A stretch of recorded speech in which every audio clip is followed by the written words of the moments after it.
कि 20 लाख करोड़ का जो आर्थिक पैकेज का ऐलान किया गया है केंद्र सरकार की तरफ से, उसमें इंफ्रास्ट्रक्चर के लिए क्या है, ऑडियंस सेक्टर के लिए क्या है, एफडीआई सेक्टर के लिए क्या है, क्योंकि माना यह जा रहा है कि इन सेक्टर्स के लिए भी बड़ा ऐलान किया जा सकता है।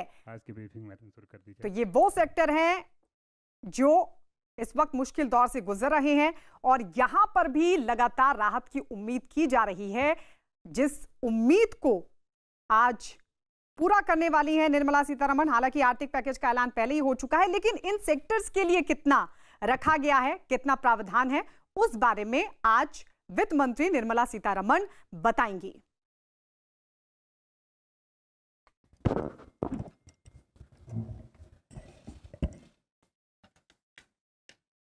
नमस्कार।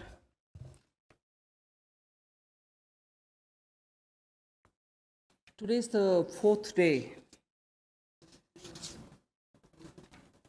where after the Prime Minister's address to the nation on building a Atmanirbhar Bharat, we have been announcing in several tranches the various steps that we want to take to give a stimulus, to help and to extend that little assistance which as a government we should and do it in time, and therefore we had a Pradhan Mantri Garib Kalyan package. Post that, we also ensured that people don't suffer with having to file their returns or comply with taxation and related things. So in stages we've announced relief for the MSMEs, NBFCs and so on. But importantly, Prime Minister had also said in building a self-reliant Bharat, we should prepare ourselves also for tough competition so that we become strong, we are able to be first of all self-reliant and at the same time be sure we are strong enough to face the challenges of the global value chains and also be ready to integrate. I repeat, when we talk of self-reliant Bharat, when we talk of Atmanirbhar Bharat, we are not looking inwards. It's not isolationist policy.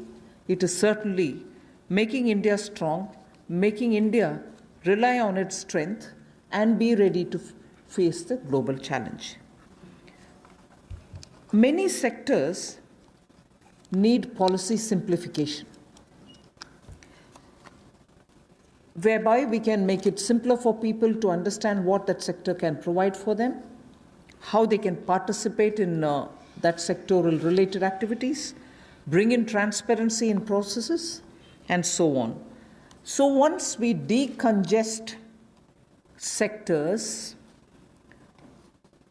we can also provide the necessary boost. That sector too will become strong enough and competent enough to provide the necessary boost for growth and employment. And as you all know, the Prime Minister has a very strong track record in taking up reforms, deep systemic reforms. I'll just highlight those reforms which are worth recalling. And on those reforms, it was public knowledge, and all of you all covered extensively the efforts that had gone to take everybody on board so that those reforms become everyone's reform. DBT, the direct benefit transfer. Today it's become very useful for us to be able to directly give money in the hands of people.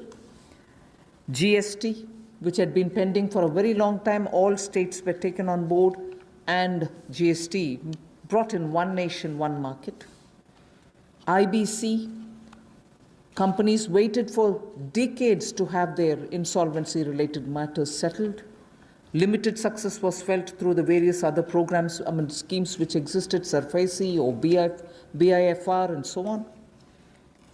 Then the several steps which were taken for ease of doing business so that India becomes an attractive destination for investment. You also had the public sector banks reforms not only just infusing some equity, but also making sure that they become professionally managed, although they are public sector banks and performing well, but still they needed to have more professionalism. So that was also, and giving independence for them, because that's an area in which I would take extreme pride to say, between 14 until today, you wouldn't have had one phone call going to any one of the banks saying, give this loan to my cousin or my whoever. No cronyism has been developed through the banks. Direct taxation reforms, Revenue Secretary is here. Most unexpected time, the country saw that a drastic step had been taken, drastic but in a favorable sense. Power sector reforms. Udai was a scheme which was brought in with a great sense of wanting to clean up that sector. It has its challenges, but it was a daring reform. Coal sector, and also water and irrigation. There are many such I can list, but Prime Minister Modi has been absolutely consistent in making sure reforms are taken up. So structural reforms are the focus of today's announcements. Today's announcements are focusing on structural reforms. The sectors in which these measures will be impacting are those sectors with these reforms which are going to be the new horizon for growth. And therefore, we see great potential in more investments which can be drawn with the reforms that we are announcing today. More production can be clearly marked, and certainly it will lead to a lot more employment possibilities.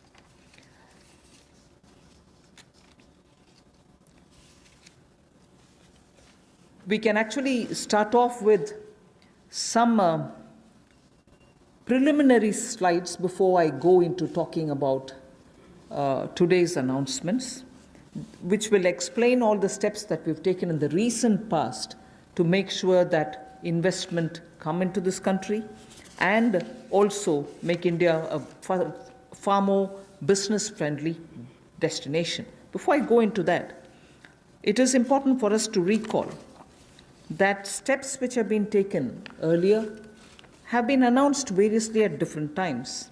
And because of the lockdown and because of COVID, I think time feels like as though it's been a long time since the budget was presented.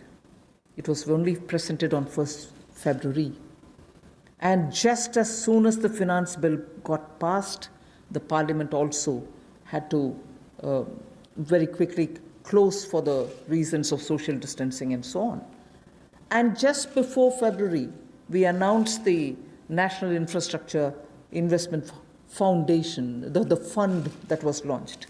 So, and therefore such steps have been taken.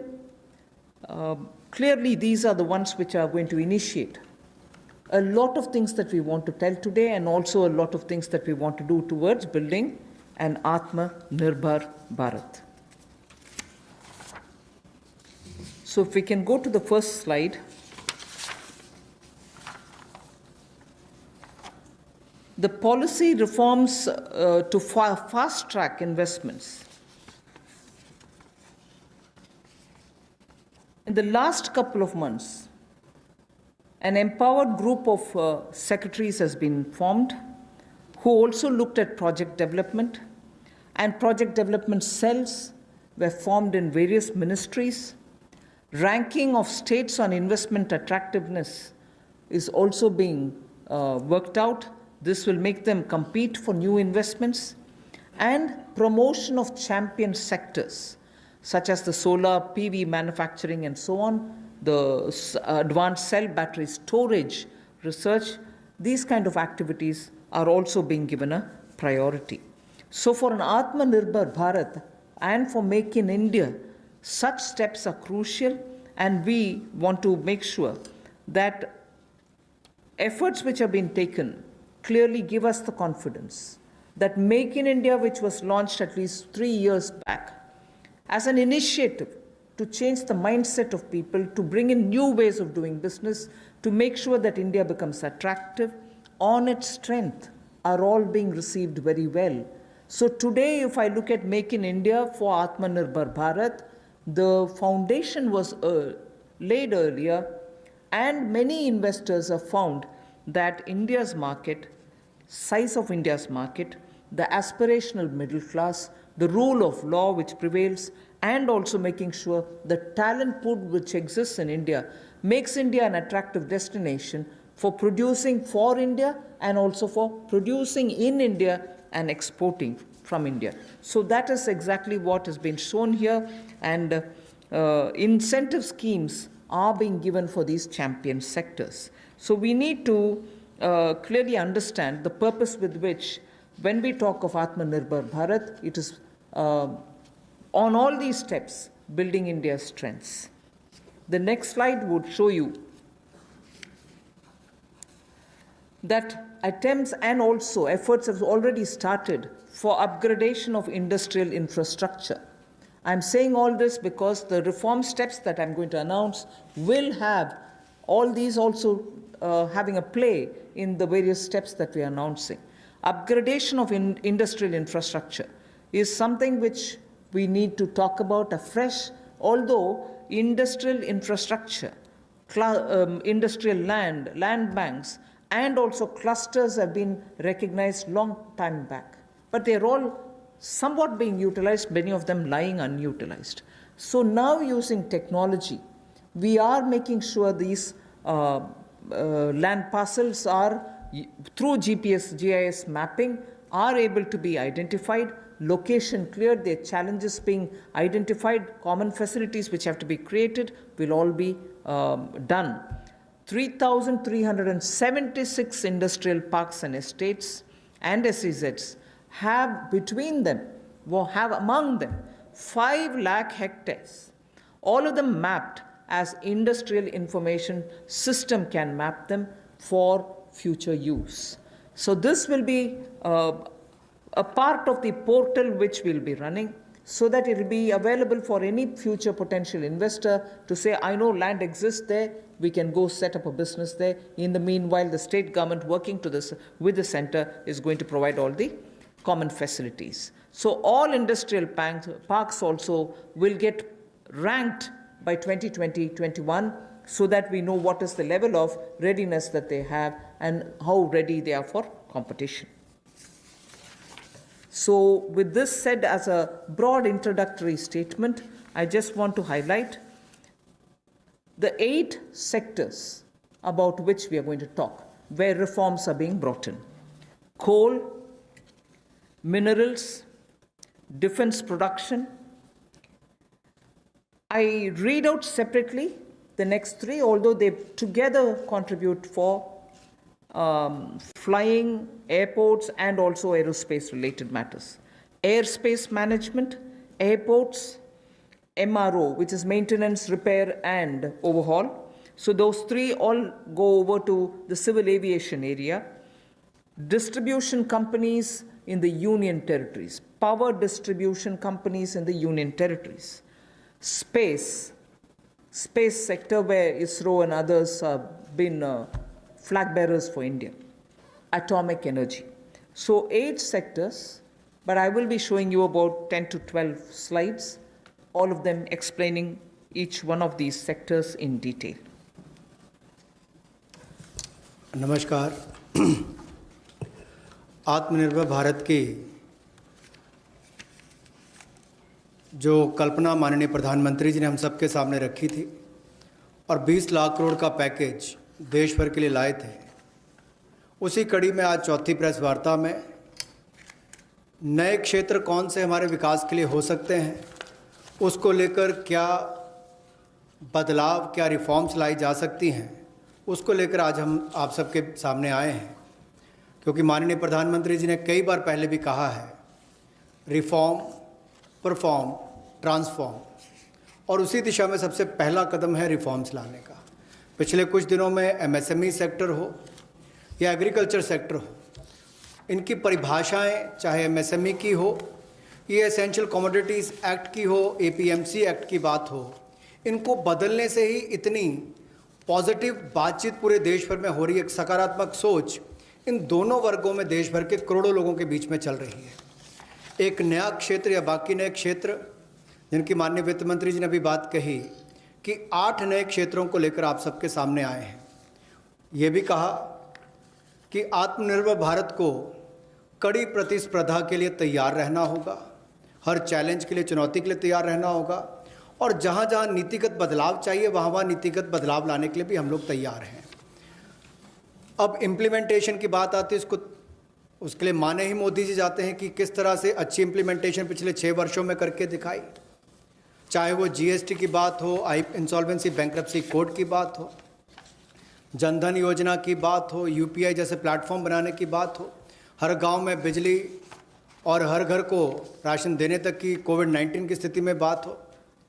तो इसलिए इस sectors में भी तेज़ी कैसे आए, fast track investment की कैसे हो, उसके लिए एम्पावर्ड ग्रुप ऑफ सेक्रेटरीज का गठन किया गया है, जो निजी निवेश की मंजूरी के लिए गति देने का काम उसमें से करेंगे ताकि उसमें सहायता मिल सके और आकर्षित हम विदेशी निवेश को कर सकें।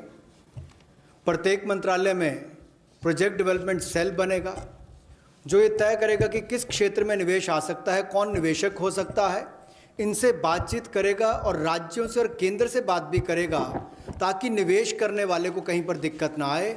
एक तरह से हैंड होल्डिंग करने का काम यहाँ पर होगा। राज्यों की रैंकिंग भी होगी, उनकी कितनी अट्रैक्टिव पॉलिसीज़ हैं कि इन्वेस्टमेंट के लिए, यानी कि निवेश के लिए कितनी आकर्षित करने वाली उनकी योजनाएं हैं, उसके ऊपर डिपेंड करेगा उनकी रैंकिंग को।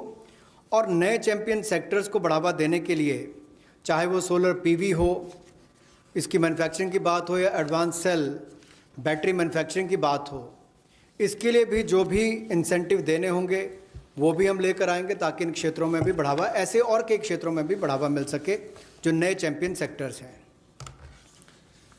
अब इंडस्ट्रियल इंफ्रास्ट्रक्चर की अगर बात करें, औद्योगिक बुनियादी ढांचे में उसके उन्नयन के लिए इस योजना को लाया गया है ताकि देश भर में जो लगभग 3,376 industrial park, industrial estate, SEZ, ये लगभग 5 लाख हेक्टेयर्स में फैले हुए हैं और इन सब की जानकारी आपको औद्योगिक सूचना प्रणाली यानी कि IIS पर मिलेगी, जिसकी GIS मैपिंग की जाएगी ताकि निवेश करने वाले को कोई दिक्कत ना हो।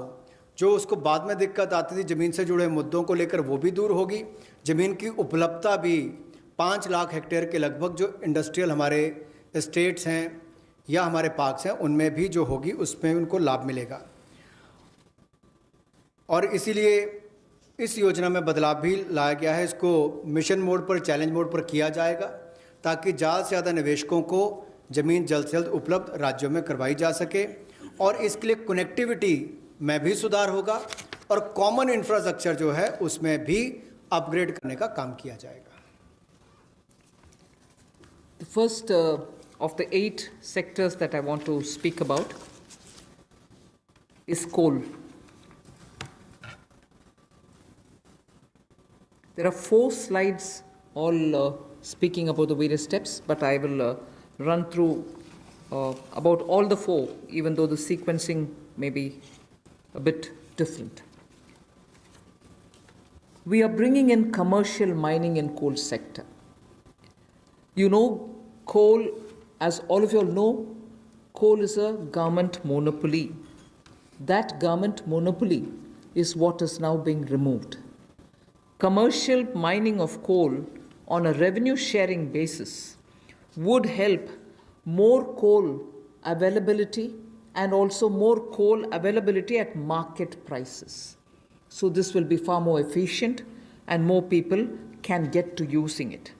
Liberalized entries will be allowed for people to participate for a range of coal blocks, and for those who produce well before the deadline, incentives also will be given.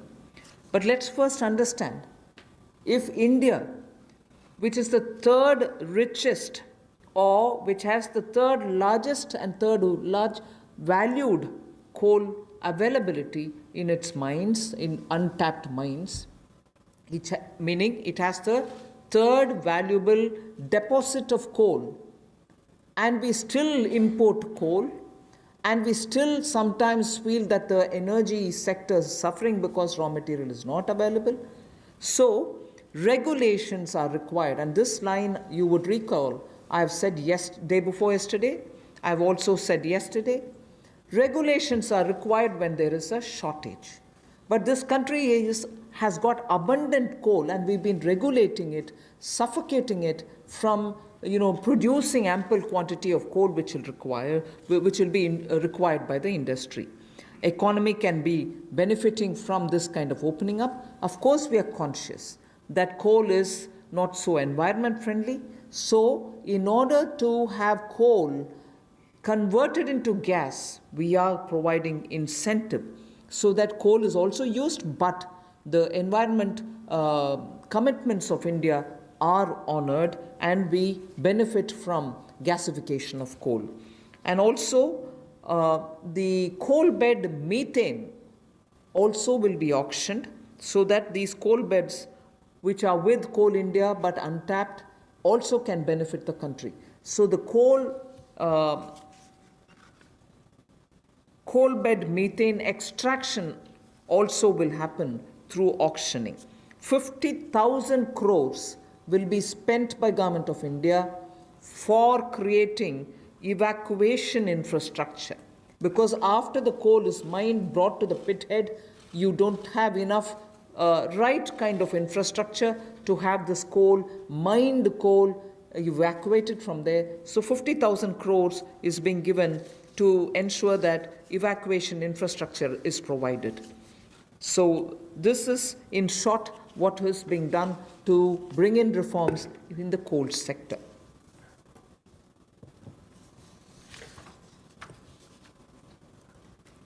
कोयला उत्पादन के क्षेत्र में आत्मनिर्भरता हमारी कैसे बने, और केवल उतना ही कोयला बाहर से लाया जाए जिसकी आवश्यकता है, जो यहाँ पर उपलब्ध नहीं है। दुनिया के पहले 3 सबसे बड़े भंडारण क्षमताओं में जहाँ पर कोल ब्लॉक्स है, यानी कि जहाँ पर कोयला है, उसमें भारत आता है।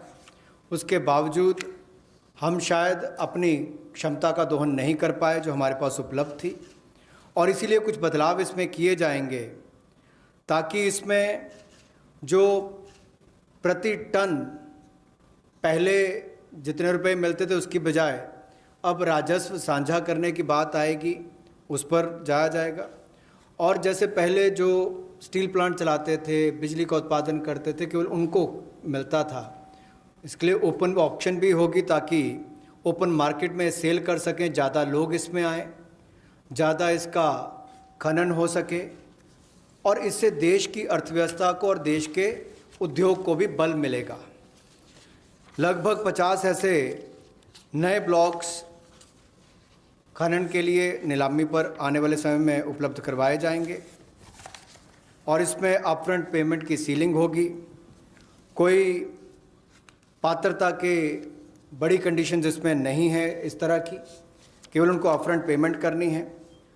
और यही नहीं, इसके अलावा जो पार्शली एक्सप्लोर्ड थे हमारे खदान, उनको भी देने का काम किया जाएगा ताकि उनका भी खनन और किया जा सके और उसका लाभ भी मिले।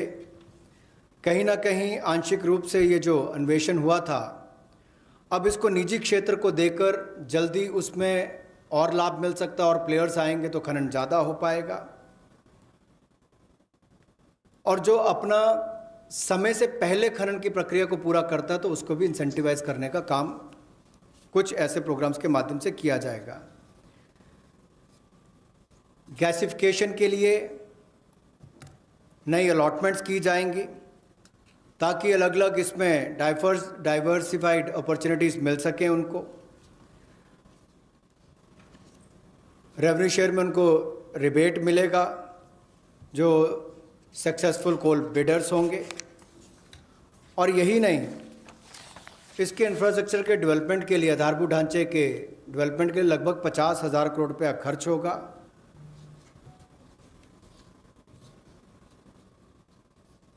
और ये जो कोल इंडिया लिमिटेड की